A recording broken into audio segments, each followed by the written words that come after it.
Саламатсыздарбы? 10-класстарга Кыргызстан тарых сабагы. Сабакты тарых мугалими Нурдавлет кызы айтып берип өтөм. Балдар, жаңы теманы баштаардан мурун таблицадагы боштуктарды толтургула.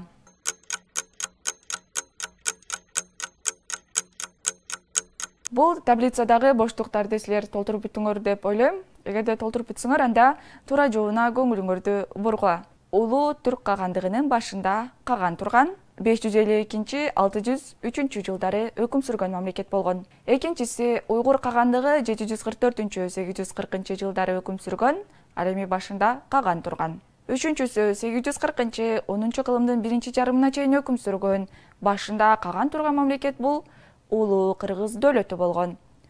Азаматсыңар балдар, экрандагы накыл сөздү окугула жана эсиңерге түйгүлө. Билим алсаң, урмат сый алып келет, билим сага акыл ой кубат берет. Жусуп Баласагын. Анда эмесе бүгүнкү сабагыбыздын темасы Енисей кыргыздарынын социалдык экономикалык турмушу Карахандар мамлекети, Кара Кытайлар жана Наймандар. Бүгүнкү сабакта Енисей кыргыздарынын комплекстүү чарба жүргүзгөнүн, социалдык жана маданий абалын аныктайсыңар. 10-12 кылымдарда Теңир тоодо экономикалык жана маданий гүлдөө мезгилине жеткен Карахандар мамлекетин анализдейсиңер. Кара Кытай мамлекетинин түзүлүшү, андагы саясий окуяларга байланыштуу Наймандардын бийликке келгендигин талдайсыңар. Урматтуу окуучулар, Енисей кыргыздарынын чарбасы малчылык, дыйканчылык, аңчылык, кол өнөрчүлүк, балык улоо, тоо кен иштетүү болгон. Дыйканчылыкта буудай, таруу, арпанын эки түрүн, кара куурай айдашкан. Эгинди арыктардын жардамы менен сугарышкан, унду жаргылчак менен тартышкан. Айыл-айыл болуп жашашкан. Үйлөрү 8 кырдуу жыгачтан тургузулган же жарым жертөлөлөр болгон. Короо жайлары дубал менен курчалган. Ал эми мал чарбачылыгында бадачылык жана көчмөн түрүндө өнүккөн. Жылкыларды, төөлөрдү, уйларды, койлорду багышкан. Байларында алар миңдеп саналган. Малдын бир бөлүгүн колго багыш үчүн чөптү көп даярдашкандыгын ал жерлерден көп табылган ири чалгылар далилдеп турат. Тоо токойлуу жердегилер бугу, элик, кара куйруктуу текелерди өстүрүшкөн. Териси баалуу айбанаттарга аң уулашкан, балык кармашкан. Канаттуулардан жапайы өрдөк, каз көп болгон. Кыргыздардын жашаган жеринде кызыл карагай, кайын, тал өскөн. Карагайлар ушунчалык бийик болгондуктан жаадан атылган жебе чокусуна жетпей калчу. Кайындын көп өскөндүгү тарыхый булактарда көп эскерилет. Кыргыздардын адистештирилген бөлүгү кен издөө менен алектенишип, темир, жез, алтын, күмүш, калай, мышьяк өндүрүшкөн. Темир усталар, зергерлер жогорку сапаттагы ар кандай буюмдарды жасашкан. Кыргыз усталары өзгөчө курал жасоо боюнча даңтанышкан. Кыргыздар темир кендерин Енисейдин жээктеринен жана анын куймалары Абакан менен Туванын бойлорундагы кызыл карагайлуу токойлор каптаган кумдуу дөбөлөрдөн эритип алышкан. Дал ушул аймактардан очоктордун орду көп учурайт. Эритмелердин калдыктарын талдап көргөндө кыргыздар кендерди 100 чакырымдан кем эмес аралыктан ташып келгендиги аныкталды. Кыргыздар темирден көбүнчө жаанын жебесин жасаган. Аларды уч жагынан кыр чыгарып, канат кейиптентип, жалпайтып, курч кылып, массалык түрдө даярдашкан жана аны менен түштүк Сибирдин эрин жабдып турган, тактап айтканда саткан. Андан ары кош мизди, курч канжар чаап, айбалта, найза, жебенин учун, чарайна жана ар түрдүү ат жабдыктарын жасашкан. Кыргыздардын темир усталары айыл чарбасы менен үй тиричилик муктаждыктарын камсыз кылып турушкан. Алар соконун, тишин, буурсун, орок, кетмен, балта, ошондой эле жыгач, темир, түстүү металлдарды иштетүүдө зарыл болгон ар түрдүү майда барат шаймандарды жасашкан. Темир ыйлеген усталар менен бирге чебер колдуу зергерлер да болгон. Алар колодон, көмүштөн жана алтындан кооздук буюмдарды, ошондой эле орнаменттик оймо чиймелерди, жандыктардын турпаты чөгөрүлгөн идиштерди, кемер курларды, ат жабдыктарын, тоголорду жасашкан. Карапачылык кыргыздарда бийик деңгээлге жеткен. Кыргыз вазасы деген ат менен белгилүү болгон бир топ идиш аяктар жасалып, башка элдерге таралган. Кыргыздар патриархалдык чоң үй бүлөлөр болуп жашашкан. көп аял алуу адаттагы көрүнүш болгон. Колуктуу үчүн мал менен калың төлөшкөн. Кийимдери ар кандай кездемелерден, ошондой эле аң терилеринен тигилчү. Дөөлөттүлөр кырлары жогору ийилген, шоңшогой саймаланган ак калпактарды, чепкендерди кийишкен. Кыргыздардын өлүк коюу ырым-жырымы жөнүндө Бичурин өлүк көмүү учурунда беттерин тытышпайт. Тек маркумдун денесин 3 катар кылып оройт да, аза күтүп ыйлашат. Андан соң табытты өрттөшүп, сөөктөрүн чогултуп, 1 жылдан кийин жерге көмүшөт деп жазган. Ак сөөктөрдүн мүрзөсүн айланта таш менен көтөрүшүп, бийик кылып топурак менен үйүшкөн. Бул чаатас, жоокер таш деп аталган. Кыргыздар бутпараст динине сыйынышкан. Башка түрк элдеринде эле жубайлар Теңир ата менен Умайене башкы кудайлар болуп эсептелинген. Окумуштуулардын изилдөөлөрүнө таянсак, Энисей кыргыздары эң бери дегенде эле биздин замандын 5-кылымынан баштап байыркы Фарсиянын арами жазуусуна негизделген бир түрдүү жазууну колдонгон. Алымча кошумчаланып, өзүнө ылайыкталган байыркы кыргыз жазуусу Энисей жазуусу деп аталган. Тамгалар кыргыздарда гербтин милдетин аткарган. Алар уруулардын желектерине түшүрүлгөн. Отко ысытылган темир менен малга басылган. Уруулардын чек араларын, аянттарын белгилөө үчүн аска таштарга чегилген. Тамгалардын ар бирине өзүнчө маани берген аталыштары болгон. Энисей жазуулары негизинен оңдон солду карай жазылган жана окулган. Орхон Энисей жазуусунун ариптери моло ташка, аскага, кышка, чыгачка жана башка катуу нерселерге түшүрүлгөнгө ылайыктуу болгон.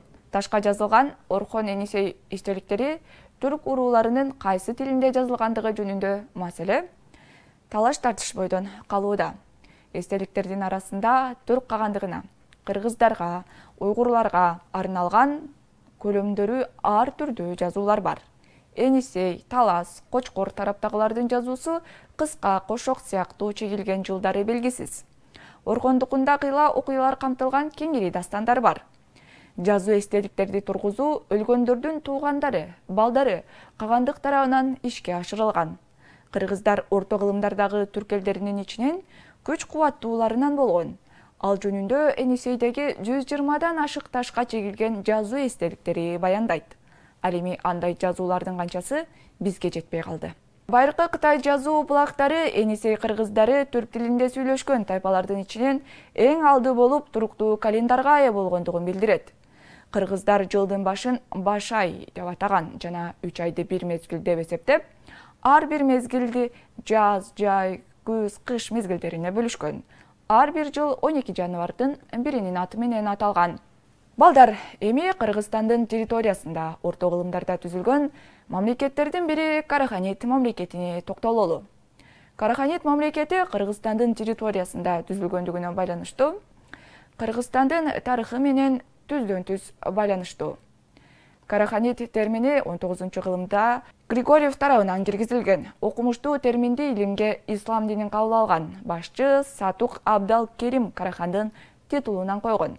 Карахан же Карахакан деген титулду бул мамлекеттин башчылары алып жүрүшкөн. Караханит мамлекети 940-жылы түзүлгөн. Мамлекетте жетектөөчү ролду Карлук бирикмесине киришкен Чигил жана Ягма түрк уруулары ойношкондугу гана маалым. Сатук Карахан өлөр алдында исламды кабыл алат. Анын уулу Муса исламды мамлекеттик дин катары жарыялаган. Караханит мамлекетин алгачкы кагандар башкарган мезгилде мамлекеттин чек арасын кеңейтүү жана ислам динин таратуу максатында башка аймактарды каратып алууну чечишкен. Алгач Кашкардын түштүгүндөгү жерлерди басып алууга аракет кылышкан. Бирок бул жердин жергиликтүү элдери катуу каршылык көрсөтүшкөндүктөн караханиттердин согуштук аракети түндүккө бурулган. Талас Чүй аймактарын каратып алгандан кийин Баласагын шаарын ээлешип, Борбору шаар болгон. Андан соң караханиттер Жети сууну басып алышкан. Жорт уулдарынын ийгилигинин негизинде мамлекеттин кубаттуулугу арткан соң караханиттер батыштагы кошуналарды, саманиттерди каратып алууга өтүшкөн. 10-кылымдын экинчи чейрегинде ички чыр-чатактын натыйжасында саманиттер мамлекети начарлап кеткен.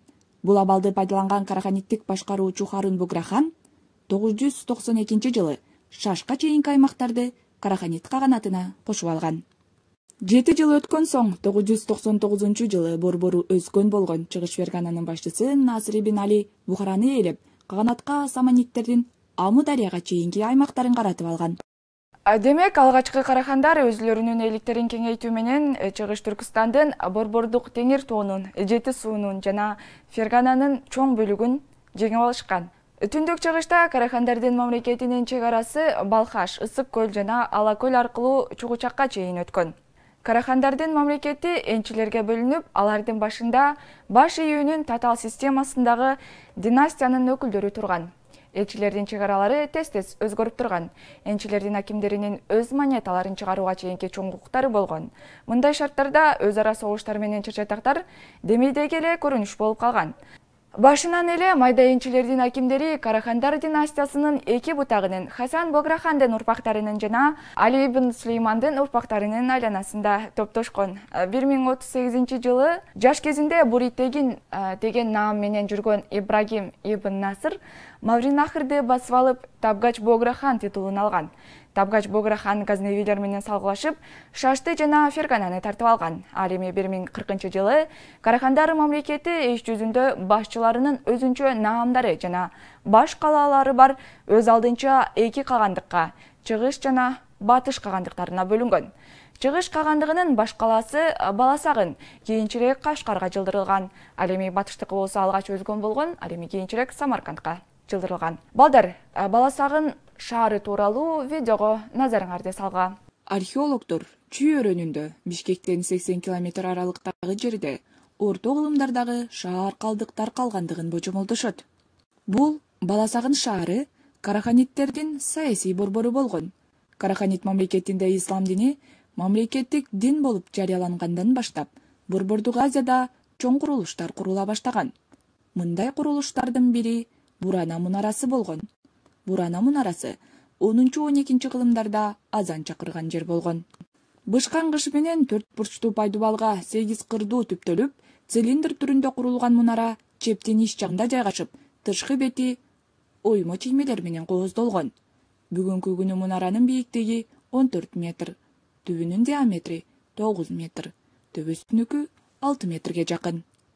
Мунаранын ичинде өйдө карай буралып чыгуучу тепкич жасалган. Археологдор мунара жана мечит шаардын борбордук бөлүгүндө жайгашкан деп божомолдошот. Бул жерде мавзолей, белгилүүлөрдүн үйлөрү жана башкалар жайгашкан. Аянты 30 км квадрат болгон. Бүгүнкү күнү мавзолейден фундаменттери гана сакталып калган. Ибрагим Табгач хан өлгөндөн кийин анын уулдары өз ара бийлик талашып, күрөшө башташат. Мындан Чыгыш карахандардын башчысы Тогрул Карахан пайдаланат. Ал өз күчтөрүн Буграхандын аскерлери менен бириктирип, 1070-жылы Ферганадагы жана Шаштагы мурдагы ээликтерин тартып алган. Тынчтык келишими боюнча эки мамлекеттин ортосундагы чек ара Коженттен тартып Сырдарыяны бойлотуп өткөн. Чыгыш жана Батыш кагандыктардын ортосундагы 1070-жылы келишим көптөн берки бөлүнүүнү мыйзамдаштырган. Негизи эле Ибрахим эл арасында кеңири белгилүү инсан болгон. Анткени ал бекембейликти орнотуп, эң оболу карапайым калктын камын ойлоп, өз ара согушту токтотууга аракет кылган. Талоончулукту жойгон, калыс мусулман болгон. Ооруканалардын абалына, базардагы баалардын туруктуулугуна көз салган. Ибрагим узакка карыганга чейин жашап, 1067-1068 жылдары шал оорусунан каза болгон. 11-кылымдын аягы 12-кылымдын башында Карахандардын эки мамлекети тең кризисти баштарынан өткөрүшкөн. 1102-жылы Баласагын менен талашты ээлеп турган Чыгыш карахандарынын бири Кадырхан Мавринахрга жортуул жасап, Аму дарыяга чейин жеткен. Мында ал талкаланып, Селжук султаны Санжар тарабынан өлтүрүлгөн. Натыйжада карахандар селжуктардын вассалдары болуп калышат. Бирок ички иштерде өз алдынчалыкка токтолуп сактап калышкан. Эми балдар Кытай булактарында Кидан, мусулман булактарында Кара Кытай деп аташкан мамлекетке токтолуп өтөлү. 10-кылымда Кара Кытайлар Борбордук Азиялык көптөгөн урууларды багындырышып, Түндүк Кытайды жеңип алышкан. 937-жылдан тартып алардын мамлекети жана династиясы Ляо деп аталып, бир кылымдан ашык жашайт. 1125-жылы Ляо империясы түпкү теги туңгуз Чучен эли тарабынан талкаланган. Ляо династиясынын өкүлдөрүнүн бири Элюдашы Калган эли менен адегенде түндүк тарапка Енисей кыргыздарын көздөй кире качкан. Бирок кыргыздар аны өз журтунан кубалап чыгарат. Эл уйдашы өзүнө тиешелүү уруулар менен батышка качып отуруп, Эмил өзөнүнүн боюна орношот. Мында ал бытырамды Кытай качкындарын чогултуп, бир катар түрк уруулары менен союз түзгөн. 1129-жылга карата ага 40 миңге жакын түтүн баш ийген. Эл уйдашы өзүн Гурхан деп жарыялаган. Мамлекети Кара Кытайлар хандыгы деп аталган. Бул убакта өз ара чырдашууларга баткан карахандардын чыгыш кагандыгы алсызданып калган. Түрктөрдүн, карулуктардын жана маңгылардын көчмөн уруулары Баласагындын башкаруусуна каршы чыгышкан. Чыгыш кагандыктын жерлерин өзүнө оңой эле багындырган жана Карахандар династиясын бийликтен чектеткен Гурхан жаңы Силао мамлекети негиздеп, Баласагынды өзүнүн башкы шаарына айландырган. Ошентип Кара Кытай баскынчылары Енисей дарыясынан Сыр дарыясына чейинки зор аймакты башкарып калган. 1141-жылы көчмөн карулуктар Батыш Карахан каганына каршы көтөрүлүшкө чыгып, Кара Кытайларды жардамга чакырышат. Махмуд ибн Мухаммед каган болсо, жардам сурап Селжук султаны Санжарга кайрылат. Эки аскер кошуну Самаркандтын түндүк чыгышындагы Кадван таласында жолугушат. 1141-жылы сентябрдагы салгылашууда Кара Кытайлар Селжук Карахан аскерлерин талкалап, бат эле бүткүл Батыш кагандыктын жерин да багындырып алышкан. Гурхан мында Карахандар династиясын биротоло жок кылган эмес. Анын вассалдык көз карандылыгына канааттанып, аскерлерин чүйөрөнүнө алып кеткен. 1158-жылы Хорезм Кара Кытайларга багынып берет. Хорезм шахы Гурханга алтын менен 30 000 динар салык төлөөгө милдеттенген. Өлкөнү башкаруудагы башаламандыктар жана вассалдык эликтердин борборго баш ийбөөгө умтулуулары Кара Кытайлардын мамлекетин алсыратат. 1208-жылы Чыңгыз хан Иртышта талкалаган Найман жана Меркит уруулары Гурхандын жерине качып келишкен. Найман падышасынын уулу Кучулук Гурханга кызматка өтүп, өз элинин калдыктарын чогултуп, Жети сууга орношот. 1210-жылы август-сентябрда Хорезм менен Мавреннахрдын бириккен күчтөрү Кара Кытайларды Талас суусунда тосот. Кан сууда яккан сагылашууда дарманы кеткен эки армия тең артка чегинишкен. Аш Чылаңач армиясы кайра тартып баратканда жолдогу өзүнүн ээликтерин тоноп, бүлгүнгө учурата баштаган. Талоончулардын чоң тобу Баласагынга жеткенде шаардын адамдары дарбазаларды жаап алышкан. Аскерлерге өз баш калаасынын дубалдарына чабуул коюуга туура келген.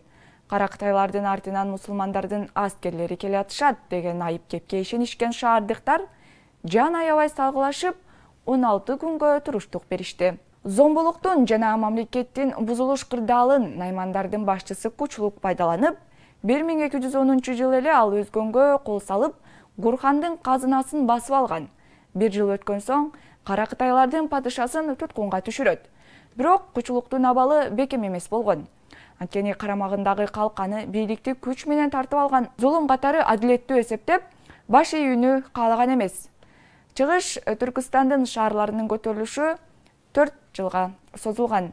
Аларды наймандар 1214-жылы гана зорго басышты. Батышта Хорезм шах Мухаммед күчөдү. Ал өзүн Гурхандын мыйзамдуу мурасчысы деп эсептеген. Чыгышта болсо Чыңгыз хан өзүнүн саатын күтүп турган. Ал учурда Кыргызстандын эле эмес, Азия менен Европанын көпчүлүк өлкөлөрүнүн тарыхында да жаңы этап башталган. Бардыгын кыйраткан монгол татар жортуулу жакындап келаткан. Ошентип, Кара Кытайлардын жана наймандардын мамлекети 90 жылдан ашуун убакыт жашап, чыгыштан келген баскынчылардын соккусунан 1218-жылы кыйраган. Эмесе балдар, бүгүнкү алган билимибизди текшерип, сабакты бышыктап алалы. Балдар, окуяларды даталар менен дал келтиргиле. Балдар, окуяларды даталар менен силер туура дал келтирдиңер деп ойлойм. Анда туура жоона көңүлүңөрдү бургула. Караханет мамлекети түзүлгөн бул 940-жылы болгон. Экинчиси, Карахандар мамлекети эки кагандыкка бөлүнгөн. Бул 1040-жылы болгон. Үчүнчүсү, Кара Кытайлардын мамлекети Лао деп атала баштаган. Бул 937-жылы болгон. Хорезм Кара Кытайларга багынып берген жыл бул 1158-жылы болгон. Азаматсыңар балдар, эми сабакты жыйынтыктасак. Бүгүнкү сабакта кыргыздар өнүккөн цивилизациядан четте болгон эмес экендигин, алардын чарбасы, соодасы жана маданияту аркылуу билдиңер. Борбордук Теңир тоодо тарыхый из калтырган карахандардын саясий, маданий турмушу менен тааныштыңар. Биримдиктин жоктугунун айынан тарыхый аренадан кетүүсүн аныктадыңар. Кара Кытайлардын ийгиликтүү саясаты Жети Суудагы саясий окуялардын негизинде начарлап, бийликти наймандарга тарттырып жиберүүсүн талдадыңар. Эмесе балдар, ушуну менен бүгүнкү сабагыбыз соңуна келип жетти. Кийинки сабакта көрүшкөнчө сак саламатта калгыла.